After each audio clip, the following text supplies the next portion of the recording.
आज सकाळच्या नाश्त्याला बनवला होता शेवयाचा उपमा. शेवया घरामध्ये होत्या तर म्हटलं की चला आज काहीतरी वेगळं बनवूयात. मागच्या वेळेला खीर बनवली होती आणि आज साधासुद्धा उपमा बनवला होता.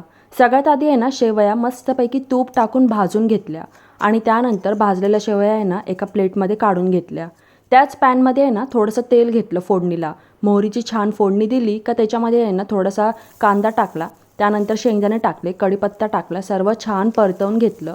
थोडीशी हळद टाकली आणि चवीनुसार मीठ टाकलं. पुन्हा सर्व एकजीव करून घेतलं आणि भाजलेल्या शेवया पण त्याच्यामध्ये ॲड केल्या. हलक्या हलक्या हाताने शेवयासकट पुन्हा छान परतवून घेतलं आणि मग गरम पाणी टाकलं. गरम पाणी टाकलं की एक वाफ दिली. एक वाफ दिल्यानंतर इथे आपला शेवयाचा मस्तपैकी असा उपमा तयार होतो. मला हा उपमा खूप आवडतो. रव्याच्या उपमापेक्षा आहे ना मला शेवयाच्या उपमा खूप आवडतात. तुम्हाला पण काय आवडतं नाश्त्याला मला नक्की सांगा कमेंटमध्ये. आणि तुम्हाला जर आपली ही रेसिपी आवडली असेल तर लाईक करायला विसरू नका.